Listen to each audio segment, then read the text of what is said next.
अवैध खनन को लेकर जिले के डीसी ने लिया संज्ञान। डीसी और एसपी ने की खनन टास्क की बैठक, दिए कई सख्त दिशा निर्देश। अब खबर विस्तार से। झारखंड के रामगढ़ में अवैध खनन को लेकर जिले के डीसी ने संज्ञान लिया। जिले के डीसी और एसपी ने अवैध खनन को लेकर खनन टास्क की बैठक की और कई सख्त निर्देश दिए। बैठक के बाद अवैध खनन तस्करों में हड़कंप मच गया। बैठक में अवैध खनन, कोयला, बालू और पत्थर पर परिवहन पर पूरी तरह से रोक लगाने को लेकर जिले के डीसी और एसपी ने काफी सख्त रुख अपनाया है। इन्होंने कहा है कि कानून की पैनी निगाह से अब अवैध खनन तस्कर नहीं बचेंगे। गुरुवार को रामगढ़ डीसी फैज अहमद मुमताज, एसपी अजय कुमार सहित जिले के तमाम आला अधिकारियों की समाहरणालय में एक विशेष बैठक आयोजित की गई। इस बैठक के दौरान जिला खनन पदाधिकारी निशांत अभिषेक ने अवैध खनन के विरुद्ध किए जा रहे कार्यों की डीसी और एसपी सहित अन्य को पीपीटी के माध्यम से विस्तार पूर्वक जानकारी दी। बैठक के दौरान डीसी ने विगत कुछ समय में अवैध खनन पर रोक लगाने के लिए किए गए कार्यों की जानकारी ली और उसे और भी प्रभावी तरीके से अवैध खनन के विरुद्ध कार्रवाई करने का निर्देश दिया। इस दौरान डीसी और एसपी ने अवैध मुहानों को बंद करने के तहत किए गए कार्यों की जानकारी लेने के क्रम में डीसी ने कहा कि जिले में कहीं से भी अवैध मुहानों से खनन होने संबंधित सूचना प्राप्त होने पर त्वरित रूप से कार्रवाई करते हुए इसे अच्छी तरह बंद कराने के निर्देश दिए। इसके अलावा अवैध मुहानों की अच्छी तरह से डोजरिंग करने को लेकर डीसी ने सभी संबंधित सीसीएल परियोजनाओं के महाप्रबंधकों और एरिया सिक्योरिटी ऑफिसर्स को कार्यों पर विशेष रूप से ध्यान देने और अवैध मुहानों से किसी भी तरह का कोई भी खनन कार्य न होने देने को सुनिश्चित करने के निर्देश दिए। बैठक के दौरान डीसी और एसपी ने सभी अंचलाधिकारी और सभी थाना प्रभारी को अवैध बालू, कोयला परिवहन पर पूरी तरह से रोक लगाने हेतु कई दिशा निर्देश दिए।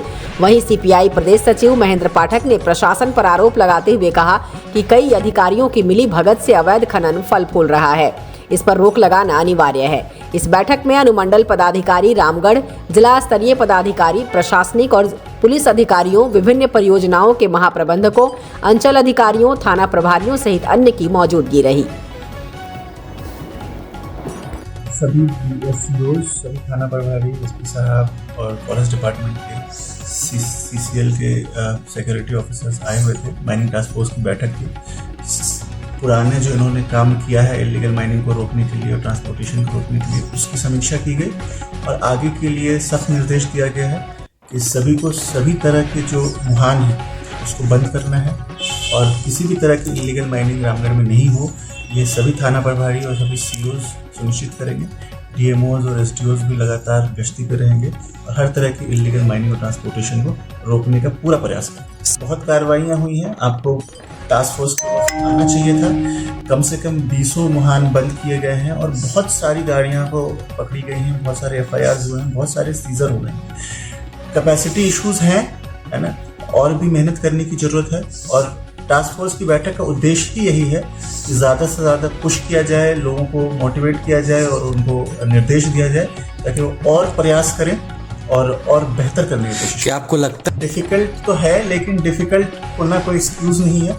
प्रशासन को, पुलिस को अपना काम करना है और वो ज़्यादा से ज़्यादा मेहनत करके, अलर्ट रह के, प्रयास करके इसको रोकने का प्रयास करते रहना है।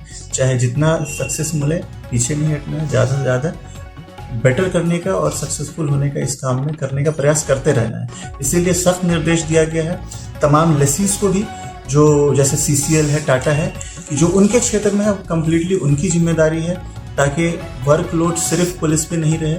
वो अब उनके पास भी पैरामिलिट्री होती है और उनको बार बार निर्देश दिया जा रहा है कि सभी मुहान को वो बंद करें अपने एरिया में और कोई कंप्लेन आता है तो उसको थाना को रिपोर्ट करें, अपने स्तर से रोकें।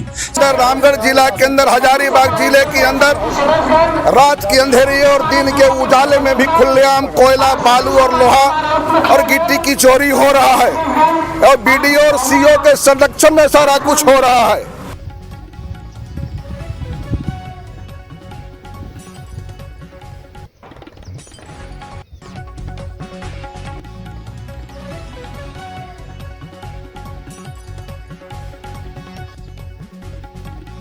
हमारी चैनल को सब्सक्राइब करें, लाइक करें, शेयर करें। एक्सपोज भारत 11।